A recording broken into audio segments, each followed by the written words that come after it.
I am His Holiness, the Guru Pitka. Welcome to my ashram, the Ecumenical Intuitive Enlightenment Initiative Organization, or EIO. Welcome to Watch Mojo, and today we're counting down our picks for the top 10 movies that bombed so hard it ruined actors' careers. Hoya! We're gonna party all night long. That's right, having fun. Yes. Well, that's great. You have fun. I've got to speak to someone. Say hello to my little friend. For this list, we'll be looking at any case of a film earning such negative box office and/or reviews that it was detrimental to someone's career. The performers might have bounced back or found work again, but these releases at least temporarily derailed their success. Did we forget an actor who suffered from a cinematic failure? Let us know in the comments below. Number 10. Dana Carvey, the Master of Disguise. Nearly a decade after leaving SNL, Dana Carvey got a chance to be the star of his own feature. What is happening? I'm getting bigger. I got so fat. The film showed off his talent for impressions, but it received negative reactions for its childish jokes and a less than convincing storyline. Carvey's abilities were stretched out into a movie that sometimes ranks among the worst comedies of its kind. Am I not turtly enough for the Turtle Club? Is he okay? Even with its limited financial success, The Master of Disguise was the comedian's last role before a lengthy film hiatus. He instead shifted his attention to his family and stand-up in the meantime. Other than the occasional appearance on late-night television or podcasts, the performer rarely acts in movies outside of voice work. Suave, Terry Suave's the name. London, Scotland Yard, that sort of thing. What do you want? It's not what I want that matters, it's what the British government wants. Number 9. Madonna, Swept Away. The Italian film Swept Away by Lina Wertmuller received a 21st century update courtesy of director Guy Ritchie. The adventure is over. The adventure is just starting for you, my friend. Just wait till my lawyer speaks to your captain. The movie focuses on the story of two complete opposites surviving on a deserted island together. Playing the part of a snobby rich woman, Madonna was heavily criticized for her appearance in the love story. I'll give you $100. 200. Given that the singer and Ritchie were married at the time, there was even more spotlight on the two artists during that period. Some people noted that the film was inferior to the original, along with the performer's character being a divisive anti-hero. But what difference does it make where we are? Please, I beg of you, let's stay. I love you. The remake ended up being one of her last live-action roles, turning her attention back to music and touring in the years since. Number 8. Tom Green, Freddy Got Fingered. It's hard to believe that a movie called Freddy Got Fingered was released to the general public. I'm not going to Hollywood just to work in a cheese sandwich factory. I'm going to Hollywood to shop my drawings. I'm going to be a famous animator like Charles Schultz. Directed by, written by, and starring Tom Green, the film was a provocative comedy with some truly controversial jokes. Green had momentary attention from this film and other projects, such as his MTV show, but the reaction to the former halted any major career progress. For your information, this is me being creative. Betty told me this is what I need to do in order to become an artist. Oh yeah, is it working? While much of his comedy from that period has developed a cult following, he's mainly steered towards his own stand-up and more talk shows in the intervening years. Green has yet to return to the level of stardom he achieved in the early 2000s. Just give me $100,000 in cash, put the rest in my checking savings account. What do you want with $100,000, Gord? Number 7. Alicia Silverstone, Batman and Robin. Batman and Robin wasn't kind to any of its main stars, including Alicia Silverstone. Bruce, it's me, Barbara. I found the Batcave. We gotta get those locks changed. She knows who we are. Guess we'll just have to kill her. Yep, we'll kill her later. We have work to do. She had built up a reputation for her charismatic turn in Clueless, and was touted to be another huge star. After the release of the most panned Batman film ever, Silverstone started to disappear from larger Hollywood productions. Her appearance as Batgirl didn't inspire confidence in filmmakers at the time, earning her a Razzie Award and a mixed reception for the role. Barbara, I hope you'll stay with us. Oh, but sir, Oh, I don't know. All this luxury really isn't my style, but, yeah, I'd love to. Films like Blast from the Past and Scooby-Doo 2 Monsters Unleashed offered her supporting parts through the end of the 90s and the 2000s. Participating in theater, the actor also spent the next few decades exploring different artistic avenues. Is that an Oxbridge? Well, just a few tutor lessons, London's kind of rough. I suppose you had a minor in motorbikes also, huh? Oh, couldn't resist. Number 6. Carrot Top, Chairman of the Board. Love him or not, Carrot Top is widely known as a premier prop comic. Check it out. As usual, I got all kinds of stuff I want to show you guys. Check it out. This is a new baseball glove for the striking baseball players. We want more money! We want more money! Ooh! His rise to fame in the 90s spawned several TV appearances and this film. Chairman of the board captures the performer's wackiness in a movie that didn't go over well with audiences. With bizarre casting choices, including Raquel Welch, the strange plot about an inventor taking over a corporation failed to connect on a comedic level. $23 million? Ah, that's a lot of snap balls! Woohoo!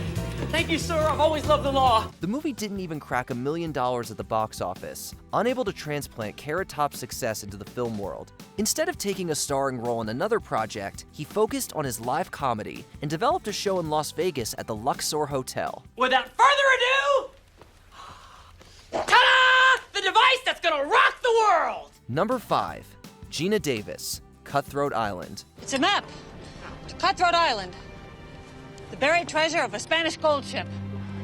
More gold, jewels, and plunder than you've ever dreamed of. Winning an Academy Award and starring in commercial films in the 80s and early 90s, Gina Davis was a surefire choice to star in Cutthroat Island in 1995. The swashbuckling adventure story partnered Davis up with Matthew Modine in a big-budget production. Audiences in the middle of the decade were not compelled by the material, and it became a historic box office bomb. Guarded by those who never grow old. And your grandfather was the only one that came back. Despite the talent and money on display, this pirate movie proved to be a substantial setback in the actor's career. The next few years saw less roles for her as an above-the-title star, positioning her as a supporting actor instead. Next to a few parts in television, she started working in the 2000s to promote female representation in media. Hey, it's all right. It's okay. I'm okay. You got it all, didn't you? Number 4. Taylor Kitsch, John Carter. John Carter was set to be a huge Disney live-action epic. Whatever it is you suppose I owe you, our country, or any other beloved cause, I have already paid. Instead of breaking records in a good way, the movie was among the biggest failures of its kind. The film's star, Taylor Kitsch, could have likely gone on to greater success, but this disastrous release stalled his trajectory as a future box office star. I'm not for hire. I've got a cave of gold of my own. Somewhere. He reappeared in films like Lone Survivor, but it seemed like the fallout from the sci-fi adventure had dashed any chances of him attaining leading man status. Any plans for a sequel were also ditched, despite original plans to the contrary. Kitsch has found more success in television since John Carter, whereas his future in cinema remains unclear. We ride for Sudeika! Number 3. Jamie Kennedy, Son of the Mask. Okay, buddy. It's just you and me this morning. And we're gonna have fun and gonna play. Jamie Kennedy was never a massive star, but he received several chances to reach a bigger audience. If you were the only suspect in a senseless bloodbath, would you be standing in the horror section? Well, it was just a misunderstanding. After his role in Scream and his own prank show, this part in Son of the Mask was a big break for him as a potential comedy star. Instead of capturing the spirit of the original, the film was a jumbled mix of endless gags without the edge of Jim Carrey's presence. Audiences largely steered away from the spin-off and its lack of genuine star power. Kennedy took on a significant amount of criticism, and after the film, his opportunities in Hollywood seemed to largely fade away. He's managed to pave his own path in lesser-known movies, but this critical failure was a negative flashpoint for his career. Alvy, look at me. It's your dad. There's no more superpowers. Number 2. Mike Myers, The Love Guru. Waking pudding, I can't take this. Not again. What? Why? In the 90s, Mike Myers was synonymous with hilarious comedy in both television and film. Very shagadelic, baby. Yeah! The actor finished out his spy trilogy, Austin Powers, in the early 2000s, later focusing on an original idea called The Love Guru. The result was one of Myers' biggest critical and commercial misfires. Parodying Bollywood cinema, the movie doesn't have the same fresh energy as Myers' previous work. Ineffective and unflattering for the star, the project didn't impress audiences. The resulting effect dulled the actor's hold on Hollywood and compelled him to take a step back from leading roles. He's slowly climbing out of this less successful period, having developed his own Netflix series called The Pentaverate. The Pentaverate is a benevolent, fully sequestered secret society of 5 men. Before we continue, be sure to subscribe to our channel and ring the bell to get notified about our latest videos. You have the option to be notified for occasional videos or all of them. If you're on your phone, make sure you go into your settings and switch on notifications. Number 1. Elizabeth Berkley, Showgirls. Where are you from? Back east. From where back east? Different places. Saved by the Bell introduced Elizabeth Berkley to the world in the late 80s. 1, 2, 3, bang! 1, 2, 3, stretch! 1, 2, 3, bang! By the time the show ended in the mid-90s, it was fair to say that the actor wanted to take a dramatic leap forward into films. Her opportunity came with the making of Paul Verhoeven's panned film Showgirls. Instead of being a gritty look into the life of a dancer, the project comes off like a parody of itself. Did you enjoy that out there? Yeah, darling, I think I did. I hate you. Berkley's performance was widely derided along with the rest of the production.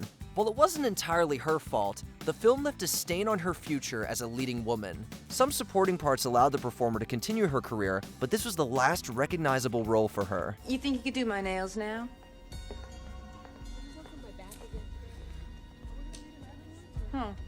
Did you enjoy this video? Check out these other clips from WatchMojo, and be sure to subscribe and ring the bell to be notified about our latest videos.